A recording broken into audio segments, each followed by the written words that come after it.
At first glance, the faded tattoo on his wrist looked like nothing, just an old smudge of ink. A few men at the center table chuckled, glancing at the thin old man in the corner, wrapped in a worn coat, silently holding his glass of water, staring out the window. Then a young soldier walked in. He didn't speak, just looked, and when his eyes met that tattoo, everything stopped. The clinking, the chatter, the laughter, gone. And you, if you had been there, would you have bowed your head or looked away like the rest? Welcome to TH. Let's uncover what really happened in life. On a Sunday morning at the end of November, the town of Crestville wore a thin veil of mist like a silver velvet shawl. The first rays of sunlight slipped through the glass windows of Sunny Forks Diner, casting warm beams across polished wooden tables and drawing gentle streaks of gold across the aged tile floor. Inside, the space buzzed with cheerful chatter, the clinking of spoons against plates, and the aroma of pancakes mingling with freshly brewed coffee, painting a peaceful picture that could make one believe the world had never known the concept of war. In that cozy atmosphere, at a small table near the back window, an elderly man sat quietly by himself. His name was Arthur Hale, 83 years old, with hair as white as frost and skin deeply lined with time. The worn brown wool coat he wore once spoke of dignity, now only whispering of years gone by. He hadn't ordered much, just a serving of eggs, 2 slices of toast, and a glass of water placed neatly in front of him. His left hand rested on the table, revealing a faded tattoo, a spear piercing a ship's wheel. Not elaborate, not flashy, just a lingering mark of youth that only he remembered. At the center table, 4 well-dressed middle-aged men chatted louder than necessary. One of them glanced over at Arthur and smirked. "That tattoo's a joke," he said, loud enough for nearby diners to hear. Another chimed in. Bet he drew it himself to get a Veterans Day discount. A few chuckles followed, tinged with contempt. No one seemed to notice Arthur's lack of response. His gaze remained fixed on something beyond the window, as if searching for a memory or a friend he never got to say goodbye to. A young waitress with a petite frame and her hair tied neatly at the back approached him hesitantly. She had only worked at the diner for 2 weeks. Her name was Clara. Her voice was soft but tense. "Excuse me, sir. I'm so sorry. Some customers have complained that your presence is making them uncomfortable. The manager asked if you might be willing to move to the outdoor seating area." A silence as thin and cold as frost swept through. Arthur turned to look at her, his glassy eyes like frozen winter ponds, then simply nodded. He rose slowly, his right hand carefully lifting the tray of now-cool food, his left hand leaning on a worn wooden cane. A faint click echoed with each step from his metal prosthetic leg. Each movement was deliberate and heavy, not just with age, but with the weight of something greater. A child in the waiting line turned to ask his father, "Daddy, why does that man walk funny?" The father gave a quick glance, pulled his son closer, and whispered, "He's probably homeless. Don't pay attention." Arthur walked past the foreman.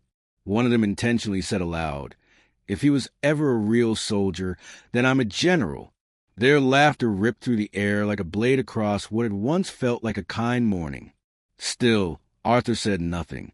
A single tear slipped from his chin and fell to the tiled floor, unnoticed, or perhaps no one had the courage to see it. The manager stood behind the bar, watching with conflicted expression, torn between duty and decency. In the end, he turned away, resuming his task of pouring coffee as if nothing had happened. The glass door opened and morning light struck Arthur's eyes, causing him to squint slightly. Outside, the air was colder, but also calmer. He set his tray down on a metal table near the railing and sat with care. Every movement was slow, burdened, as if he bore not just the years, but the memory of a forgotten generation. He looked back to the clear pane of glass, into a room where people continued eating, talking, and laughing, as if his silence were just another part of the background they had grown used to, needing no explanation and deserving none. Out on the quiet patio, Arthur sat upright in a metal chair, his hand gently resting on the table, a habit left over from his days in uniform. The morning breeze carried the damp scent of decaying leaves and wet earth after last night's rain, making him shiver slightly. Before him, the Veterans Day special, 2 fried eggs, some charred toast, and a glass of water, suddenly seemed unimportant. Perhaps it never was. The only reason he came today, like every year, was to keep a promise. He bowed his head, his bony hand, with knuckles protruding like roots, gripped the plastic cup on his left wrist. The tattoo of the spear and Will sat quietly, faded almost to the point of the scar no one wanted to look at. But to him, it wasn't just ink. It was everything that remained of a time when blood, sweat, and tears soaked the soil of tropical forests half a world away. In 1972, Arthur Hale was 30 years old, a logistics technician in Delta Omega, a small U.S. Army Special Operations unit. He wasn't on the front lines shooting rifles or commanding troops. His job was to make sure those who did could keep going, without running out of ammo, clean water, or emergency medical kits. But in war, there is no such thing as a safe rear line. On one particularly grim assignment along the border between Cambodia and Thailand, his unit was tasked with establishing a supply route for deep reconnaissance teams operating inside enemy territory. That afternoon, under a sky thick with gloom, Arthur led a convoy through a narrow jungle path. With only a hand-drawn map and unreliable radio signals to guide them, tension hung in the air like the humidity that clung to their skin. And then it happened. A piercing explosion shattered the silence. A landmine had been triggered right beneath his feet. He still remembered the feeling of being flung into the air like a rag doll, the sensation of fire tearing through his flesh. When he opened his eyes again, the air was thick with the acrid scent of blood and smoke, and his leg was gone. His best friend, Sergeant Marcus Brenner, didn't make it. Just a few feet away, Marcus lay still inside a body bag. Arthur never forgot his face, still carrying the ghost of a smile from the night before, when Marcus had said for the last time, "If we make it back, I'm treating you to a burger at Sunny Forks, the best one in Oregon."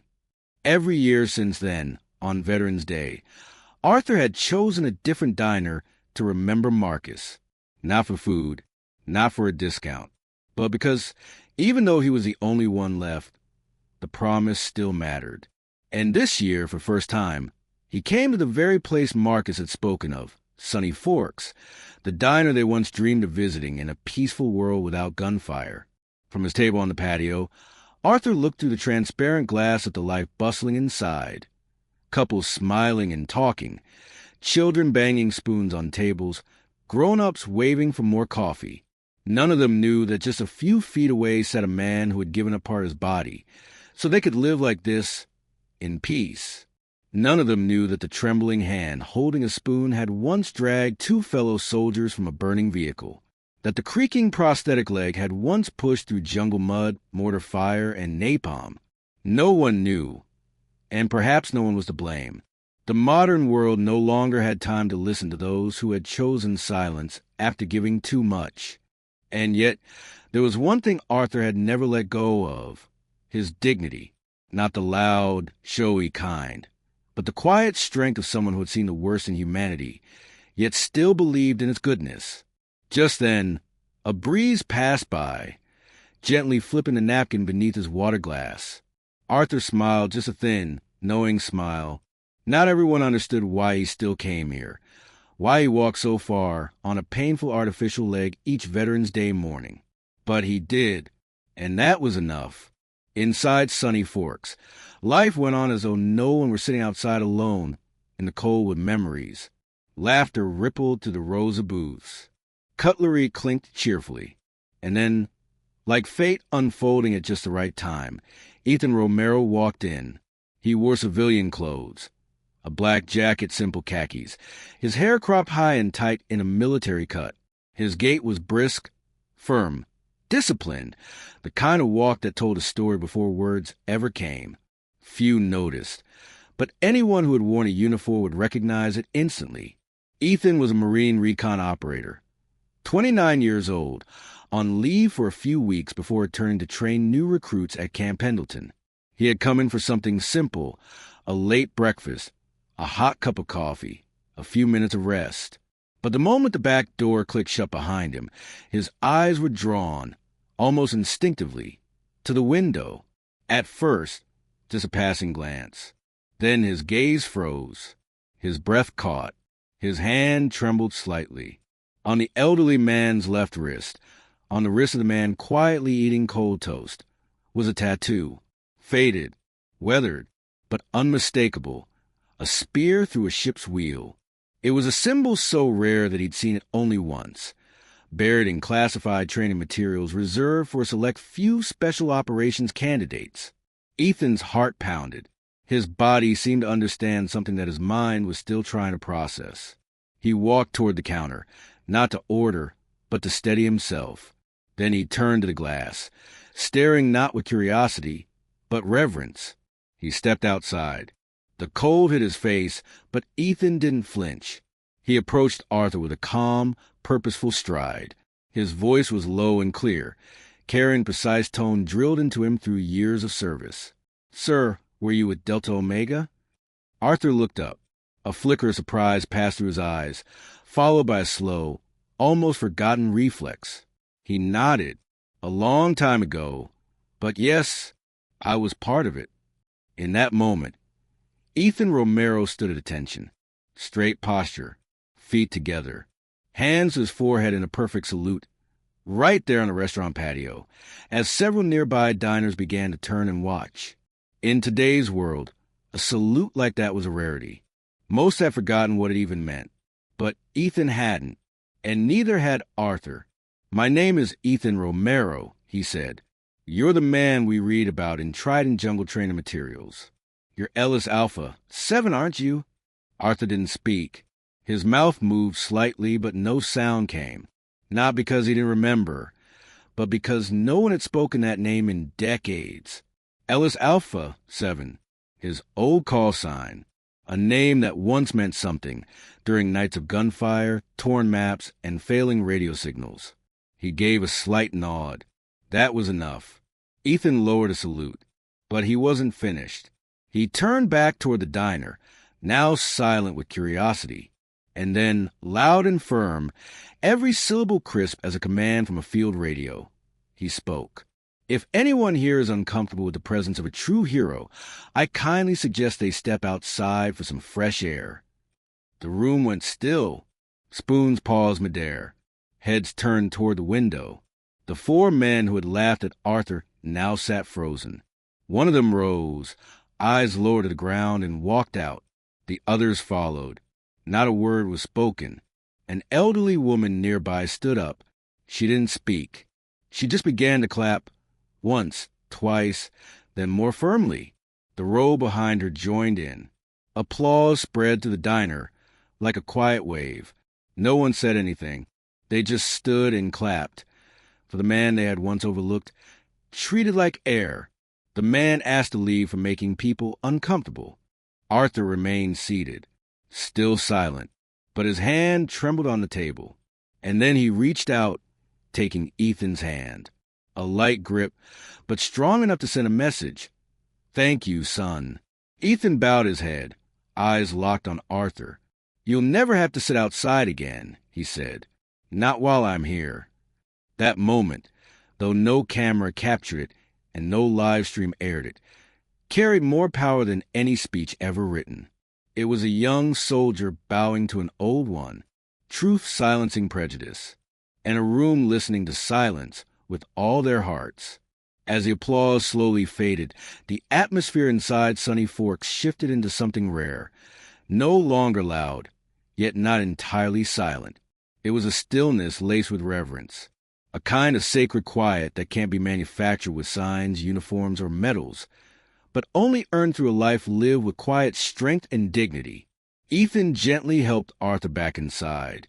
This time, no one stepped aside out of mere politeness. They did it out of respect. The same manager who had earlier watched from behind the counter now bowed his head, lips parting as if to apologize. But Arthur just shook his head. Subtly, he didn't want anyone bowing to his past. He only came to honor a promise made to someone who was no longer here. They were led to the best table by the window, where the morning sun streamed across a steaming cup of coffee. The manager offered the meal on the house, apologizing again. Arthur responded with a simple, quiet sentence. I don't need favors. I'm just here to remember friend. Ethan sat across from him, unable to take his eyes off the faded tattoo on Arthur's wrist. I heard stories about you during basic training, he said, voice low, measured. They told us about a logistics tech who didn't carry a gun, didn't give commands, but still saved his entire unit when their map was shredded and the radios went dark. I never thought I'd meet you in real life. Arthur smiled faintly, his gaze drifting far beyond the present. He didn't speak about heroism. Instead, he gently poured water into Ethan's glass and said, The one you should know about isn't me. Ethan tilted his head slightly.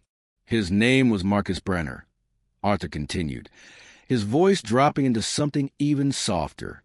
Sergeant, comrade, my closest friend in Delta Omega. We were sent on a mission to build a supply line through the jungle in Cambodia. The night before we left, he handed me a photo of this place and said, When we get back to the States, I'm taking you here. Best burger in Oregon. Ethan remained quiet. The story was simple, but it carried a weight that made it feel like it had been carved into Arthur's bones over decades. The next morning, Arthur went on, We hit a mine. I lost my leg. Marcus lost his life. A long silence fell over the table. The diner was still buzzing softly in the background, but to Ethan, everything else seemed distant now. His entire attention was fixed on the man before him, and the friend who never came home. Then a voice broke the stillness. Did you just say Marcus Brenner? Both men turned. It was a young waitress, Clara. Her face had gone pale, her eyes wide. She was still holding a tray of coffee, seemingly forgetting it was there. Arthur nodded slowly. You know that name? Clara nodded back, her lips trembling as if about to say something she wasn't sure she could believe. Marcus Brenner was my grandfather. I never met him. He died before my dad was even born. But my family still keeps an old notebook and a photo. He carried a photo of this diner. Both Arthur and Ethan sat stunned. Clara set the tray down carefully, then pulled from her apron pocket a small necklace. At the end of it hung a worn metal tag. The letters were barely legible now, but still there, MB Dio Recon. Arthur's hand trembled as he reached for the tag. He grew even more unsteady as he slowly pulled out an old leather wallet. From it, he retrieved a faded photo, edges frayed, colors dull with time. In it, Marcus Brenner and a young Arthur stood together, smiling in front of a military camp. Behind them, a wall bore the painted words, Delta Omega, Quiet Strength. Arthur handed the photo to Clara, his eyes glassy. Your grandfather, he said quietly, was the only person who ever promised me a meal here. And today, I think you've just fulfilled that promise for him. Clara sat down beside him, unable to hold back her tears. Ethan lowered his head in silence. Among the three of them, no further words were needed. Some connections don't come from blood. They're formed from unfinished promises. And sometimes life aligns the pieces at just the right moment. If we're patient enough to wait, news of the chance encounter between Arthur, Clara, and the young soldier Ethan didn't stay within the walls of Sunny Forks. One diner patron had taken a photo, Ethan standing in full salute before the frail old man by the window. They posted it online with a caption, A soldier salutes a forgotten legend. By morning, the image had gone viral, shared tens of thousands of times. Residents of Crestville were stunned to learn that the old man with a metal leg, who rode his bicycle past Main Street every morning, was none other than Arthur Hale, former Delta Omega Special Operations veteran, once mentioned in training manuals so secretive, few believed they existed. In the months that followed, Arthur Hale's life didn't change much, at least not in ways that mattered to him. He still opened his repair shop at 7 sharp, still sat at the same old wooden stool. still rolled up his sleeves and worked with meticulous focus on each bolt, each frayed wire. But there was one difference. He was no longer alone. Each week, veterans from nearby towns stopped in. They didn't just come to fix things. They came to sit quietly beside him, sharing a cup of hot tea without needing to explain a thing. Young people, students, freshly trained soldiers began to find their way to his shop too. They didn't come looking for war stories. They came with questions no textbook could answer. Arthur never talked about the battles, never spoke of what was lost. He just taught them how to change oil, repair broken chains, or weld a cracked seat frame. And sometimes he taught them how to listen to machines, the same way he had learned to listen to life. Gently, slowly, and with patience. Every year on Veterans Day, he still returned to Sunny Forks. But now, he never went alone. Ethan was always there, walking beside him like a son, like a fellow soldier. Clara waited too, coffee in hand, setting it down next to a small pastry at their usual table. And the people inside no longer looked at him as a strange old man. They nodded, they smiled. Some simply placed their hand over their heart without a word, because words weren't necessary anymore. At the age of 86, Arthur received a visit from Ethan and 6 young servicemen. They didn't wear uniforms, but the way they stood and looked at him said everything. They were here not for a ceremony, but to see a teacher who never stood at a podium. Clara stood beside them, holding a bouquet of white flowers. "If my grandfather were alive," she whispered, "he would have been proud to know I met his best friend." No one knew it would be the last visit. 3 months later, Arthur passed away peacefully in his sleep. His final breath closing a life that never asked for a spotlight. His funeral was held with full military honors.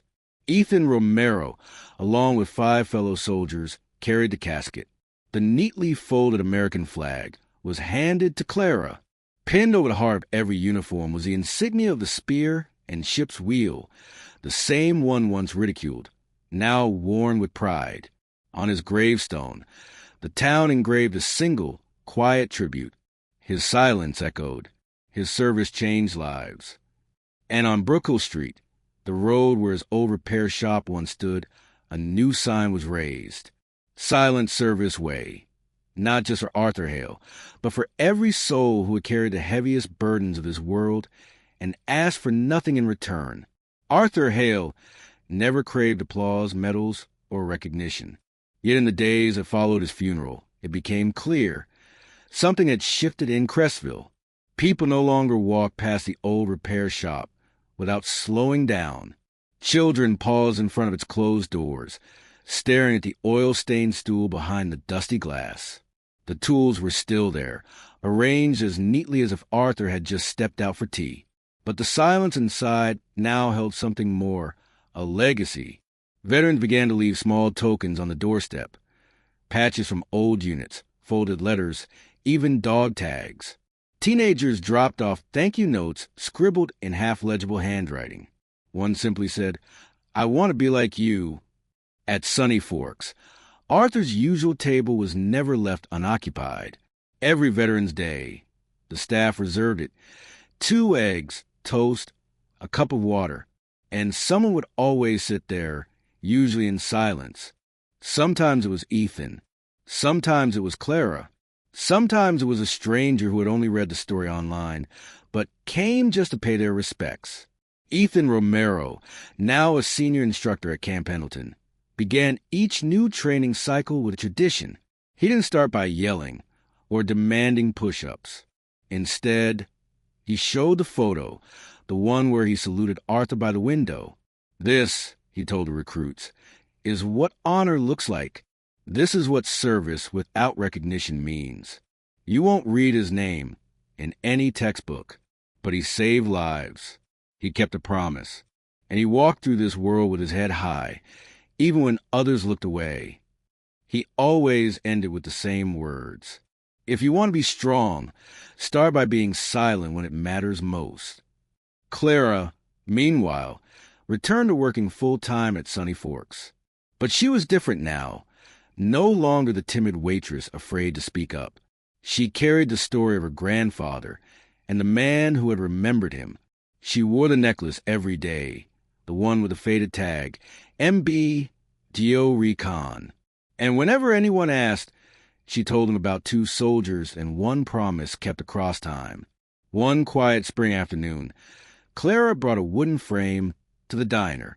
Inside it was a photo of Arthur and Marcus, young, smiling, standing in front of the Delta Omega camp. Beneath it, she added a small brass plate that read, "For the promises we keep, even when no one is watching." She placed on the wall by the window, right above Arthur's old table. Customers stopped and read it. Some wept. Others simply stood, hands on their hearts. And those who didn't understand at first eventually learned, because a life doesn't need a spotlight to shine. Sometimes it only needs a promise kept. Time moved on, as it always does.